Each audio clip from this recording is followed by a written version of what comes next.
CGTN, China Global Television Network.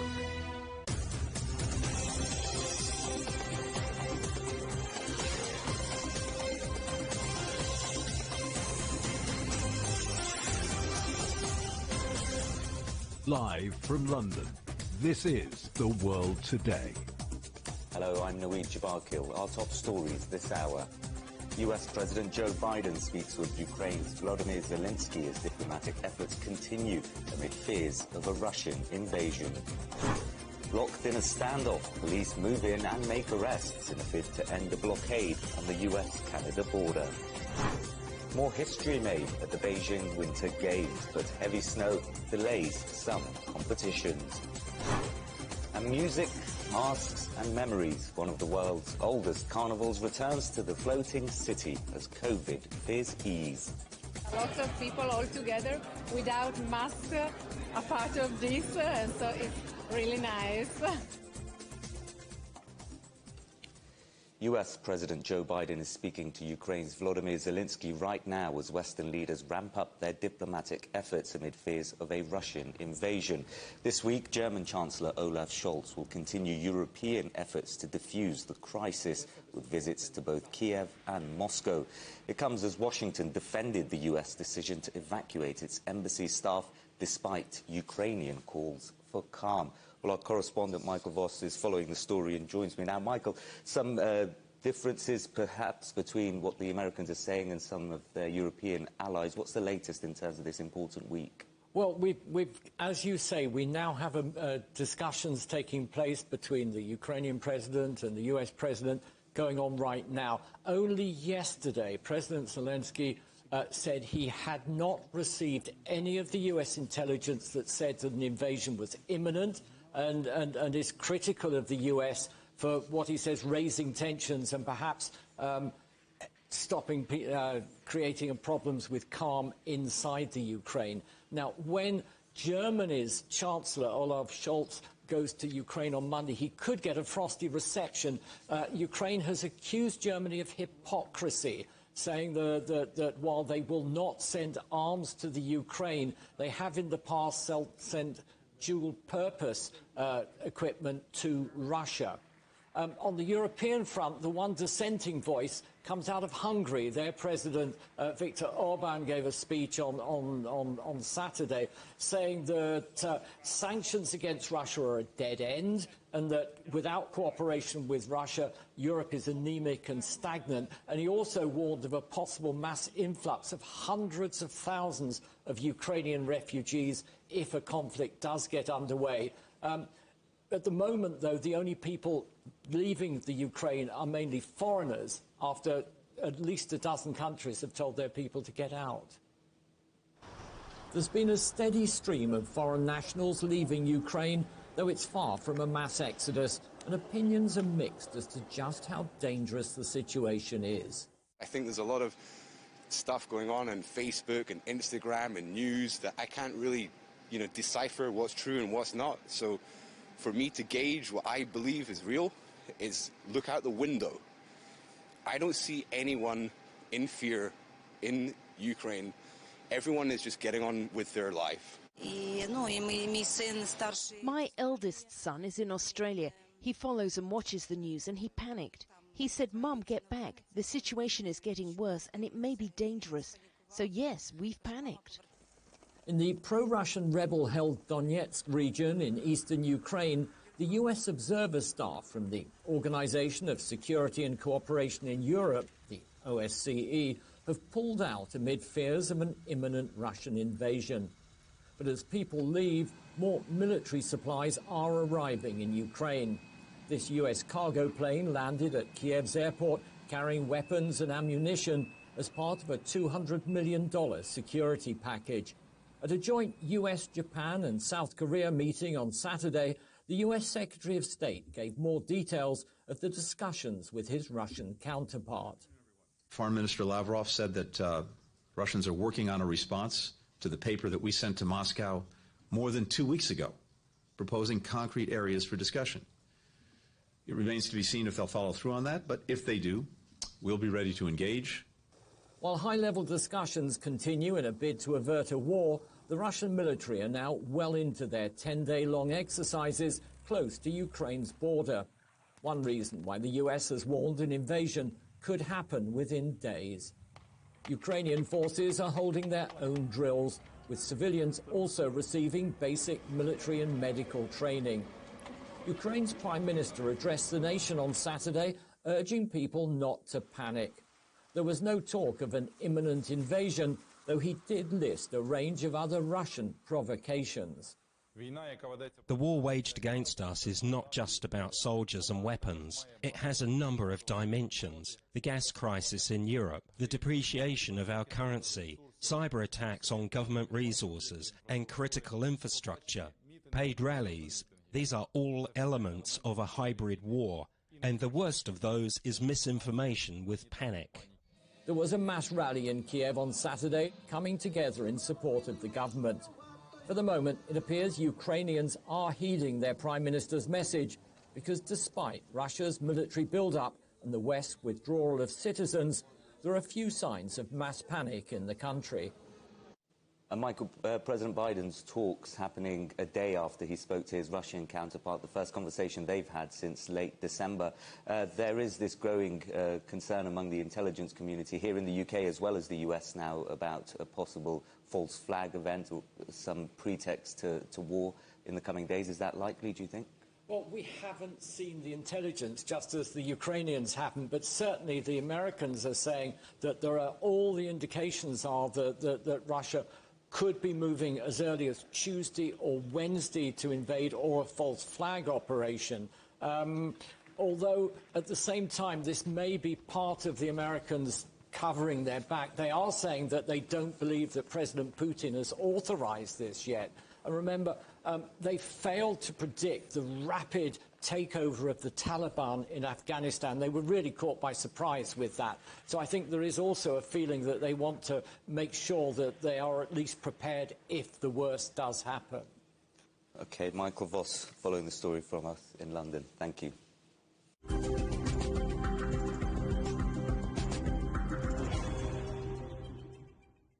Canadian police have arrested more protesters opposing COVID restrictions by blocking a key trade route along the border with the United States.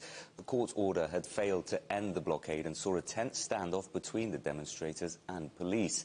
Since Monday, protesters in trucks, cars and vans have blocked traffic in both directions.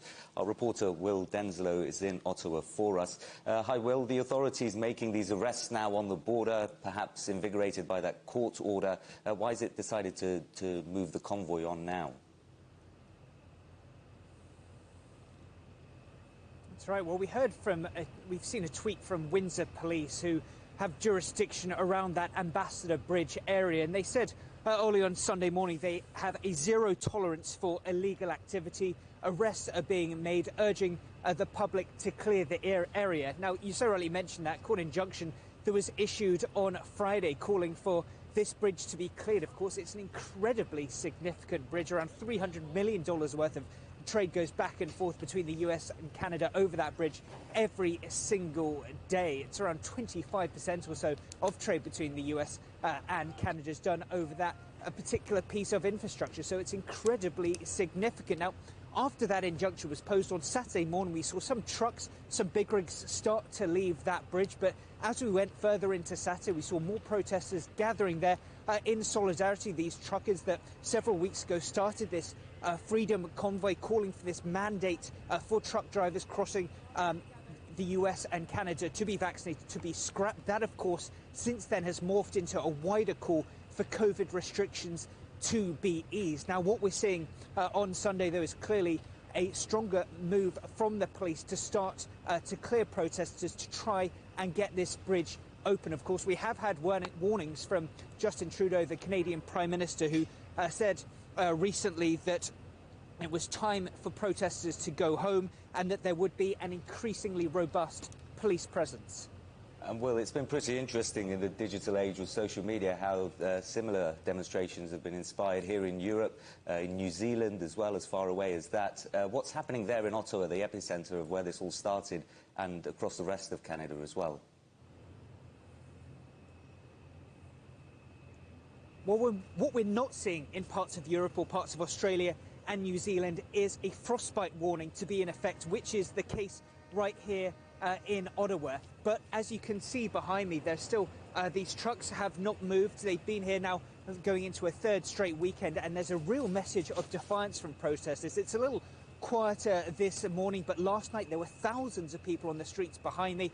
There were DJs blaring music, these trucks defying court orders and blaring their horns as well. The message coming from the crowd: freedom, freedom, freedom. One speaker addressing the crowd said that we are winning and they are scrambling. There is huge defiance here from protesters, saying they will not back down until COVID-19 restrictions are lifted. This comes despite the Premier of Ontario, Doug Ford, warning that there would be consequences for people that continue to block streets here in downtown Ottawa, stating that they could be faced with a $1,000 fine up to a year in prison as well.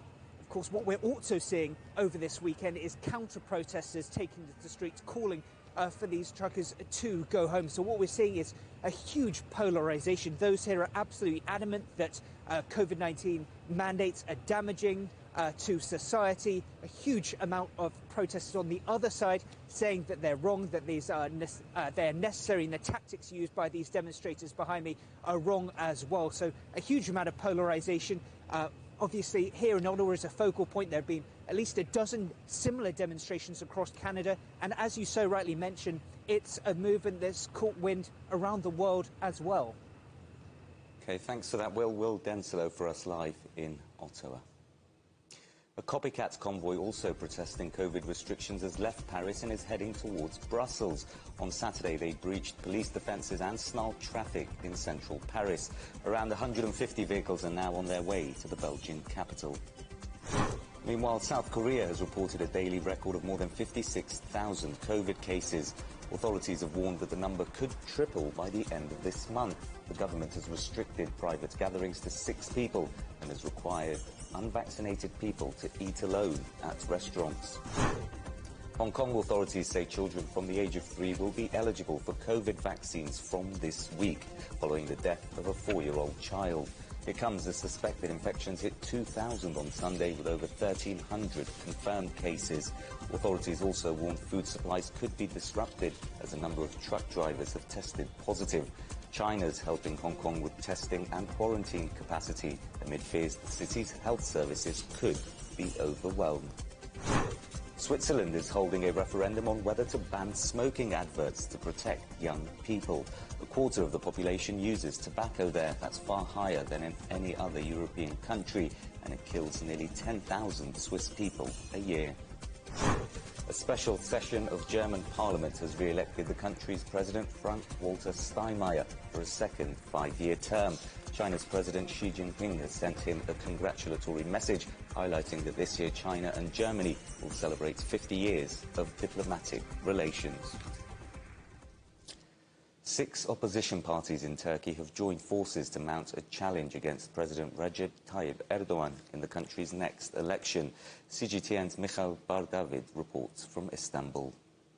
The 6 opposition parties came together following the invitation of Kemal Kılıçdaroğlu, the leader of the main opposition Republican People's Party CHP.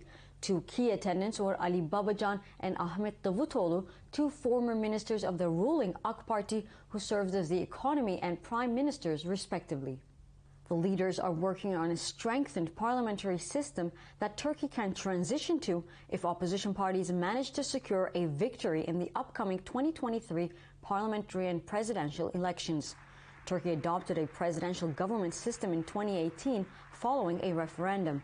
The system gave President Tayyip Erdogan sweeping new powers, which the opposition has been critical of. A vital issue is whether these parties will manage to agree on a joint presidential candidate to face Erdogan, but this hasn't been discussed yet. The statement added that Turkey is facing one of the deepest political and economic crises of its history, caused by, quote, an unruly implementation of the presidential system. They pledged to work together to resolve these economic issues with joint policies to be implemented following the election.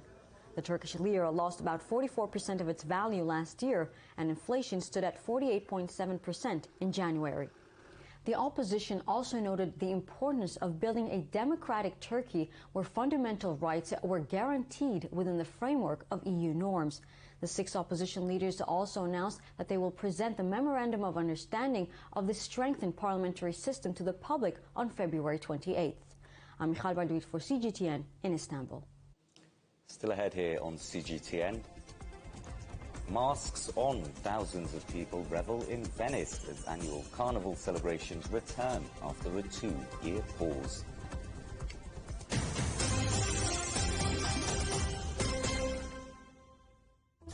Search CGTN Europe wherever you get your podcasts to subscribe to The Agenda podcast. The Agenda with me, Stephen Cole, always gets to the heart of the story. Just subscribe today and listen now. Events have consequences. Words create impact. One more offensive in a long line of battles that's been ongoing for more... Just got to be careful here with some gunshots. Excuse us. The world today matters for your world tomorrow. The number of casualties is growing quickly. Why, this is one of the hardest hit towns in the region. The world today, every day on CGTN.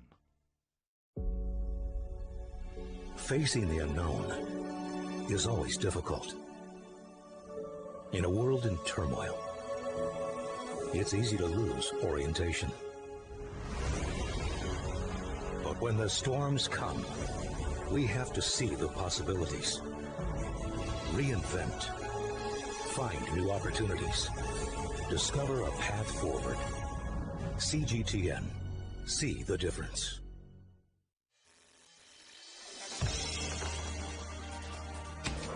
The world has changed under the pressure of the pandemic. For many of us, life is returning to some kind of normal.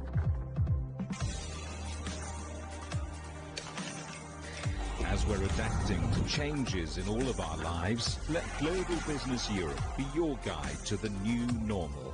Join us weekdays on CGTN. Beijing, China's capital and its cultural nerve center. A modern metropolis with traditional roots. And now it becomes the first city in the world to host both Summer and Winter Olympics. After 14 years, the biggest sporting extravaganza returns to Beijing. Thousands of athletes from around the globe will compete in over 100 events at 3 zones. Cheered on by over 1.4 billion Chinese citizens and millions abroad. CGTN will bring you a ringside view of the historic event. 2022 Beijing Olympics, the games that matter on CGTN. See the difference. This week on Razor, a potential cure for premature aging. And farming the vertical way. We've automated pretty much every component, so we've got robots on each side where energy is required to obviously move crops. And then we've got this almost like roller coaster type system for effectively sorting out crops, harvesting and cleaning.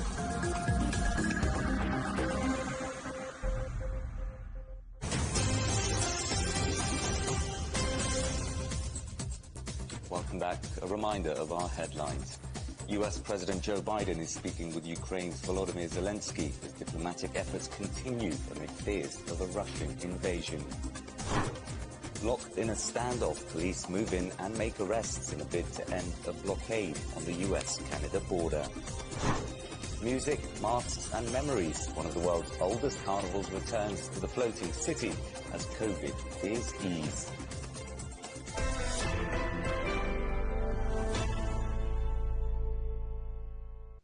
Heavy snowfall and high winds have disrupted Day 9 of the Beijing Winter Games, but most events did go ahead as planned, with 7 medals handed out in total. The Netherlands won the women's short track speed skating 3,000 metres relay. South Korea took the silver medal in the event and China claimed bronze. Hungary's Leo Xiaoang won the men's 500-metre short track speed skating event, giving his country its first individual title at the Winter Games. Defending champion Wu Dajing from China was the favourite to win, but he was knocked out in the semi-finals. And in the men's giant slalom, Switzerland's Marco Odermatt took gold, the country's third alpine skiing gold medal of the Games.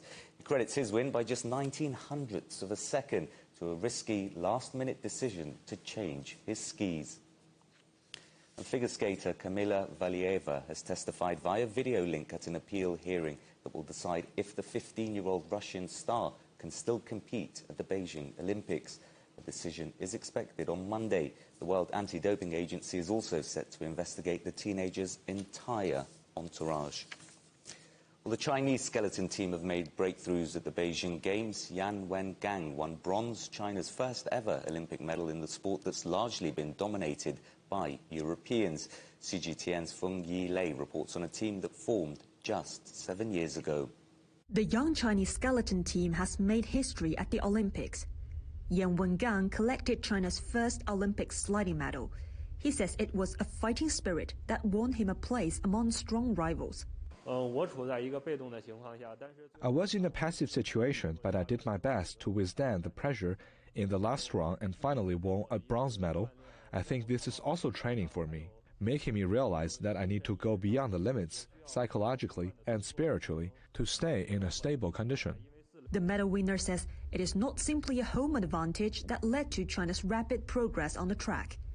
Instead, the team's head coach says it requires top-class athletes, high-level equipment, and continuous efforts on ice. When I came 3 years ago, I had a bulk of athletes, and I saw the potential in them, right? But what is so hugely important is it's not only that you find the athlete who is pushing and you copy them these things. No, you need to develop and you need to individualize it. As I said, Yin, 3 years now sliding, and this guy is number 5 in the Olympics. So what should I say? This is huge potential. But for sure, this guy needs to have experience, sliding experience. Then he needs to learn to give feedback to the coaches. The development of the sport is at an early stage, and many people in China still believe it's too dangerous for the general public. But skeleton riders Zhao Dan and Li Yuxi, who have just made their debut at the Winter Olympics, think otherwise. You are no longer afraid after you've had thousands of runs and got good at it. We used to be most afraid of crashes, but in fact, it is a matter of improving experience and skills. And then step by step, you overcome fear. You get to learn about sliding, you fall in love with it. It's really enjoyment, so I feel that not just female athletes, but also the general public can try this sport. It is not as difficult as everyone seems. The Chinese national skeleton team hope their groundbreaking performance can bring more attention and participation in the sport.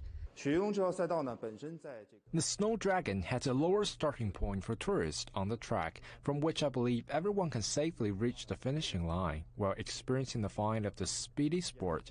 All the staff of our team have tried it already. The national team will continue to train on the track as one of only 17 in the world, striving for more progress. From Yilei CGTN, Yanqing. Crowds have returned to Italy's world-famous Venice Carnival, which officially started this weekend. 2 years ago, it was the first international event to be shut down due to the pandemic, and organisers say its gradual return with both online and physical events signals an important message of recovery. Hermione Kitson got to attend the grand opening. The old world beauty of Carnivale has returned as guests dine and dance like eras past, finally behind the mask of a different kind. I think it's marvelous, gorgeous being here with the carnival and a lot of people all together without mask a part of this, and so it's really nice. We are really outside of the real world here, so it's a kind of magic, yeah. Magic that organisers have been waiting 2 years to recreate. We're really excited that we're able to start again and have people come in to enjoy the carnival with us. This year, the carnival is a hybrid of physical and virtual performances, but the theme, Remember the Future, offers a sign of hope for the city's pandemic recovery. Even if there is no big event, the people come here with the spirit of Carnival. The masquerade balls are among some of the most exclusive events of Carnivale, but this year, due to COVID regulations and limited numbers, they're even more prestigious.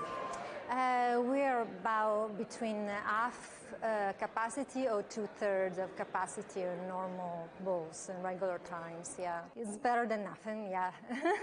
The event is a chance to showcase the artisan work and tradition that the floating city has become famous for. This mask, for example, will take me around 3 hours to make. It depends on how much detail is involved. As long as there are tourists in Venice, traditional work such as ours will survive. And tourists are returning to provide a much-needed boost for the local economy. It's been 2 years since we were closed down, so it's good to be back. We are so happy now. We are very It's excited. wonderful. We're so glad that it's opening up and we can enjoy a little bit of the area while we're here. The carnival will run until the 1st of March. 2 weeks of colour, magic and laughter to help bring the city back to life. Hermione Kitson, CGTN, Venice. And finally, it's being called a ghost town. The ruins of a deserted village have emerged from a receding reservoir on the Spanish-Portuguese border. Aceredo was deserted in 1992 when it was flooded as part of the creation of the Alto Lindoso Reservoir in the Galicia region. As Spain continues to suffer a drought, the village has resurfaced, drawing visitors who want to explore it. The reservoir is currently at 15% of its capacity. Local officials have blamed a lack of winter rain and aggressive water power used by companies for the conditions, which have revealed a village that was hidden for 30 years. The headlines once again. US President Joe Biden is speaking with Ukraine's Volodymyr Zelensky as diplomatic efforts continue amid fears of a Russian invasion. Locked in a standoff, police move in and make arrests in a bid to end a blockade on the US-Canada border. More history made at the Beijing Winter Games, but heavy snow has delayed some of the competitions. And that is the world today. Thank you for watching. As always, we're on smart TV apps, Roku, Apple TV, Amazon Fire and Android TV, YouTube and Dailymotion, CGTN.com and the CGTN app. And in the UK, 24 hours a day on Freeview. There's more news at the top of the hour. Coming up next, though, on CGTN, it's Razor. For now, from all of the team here in London, goodbye.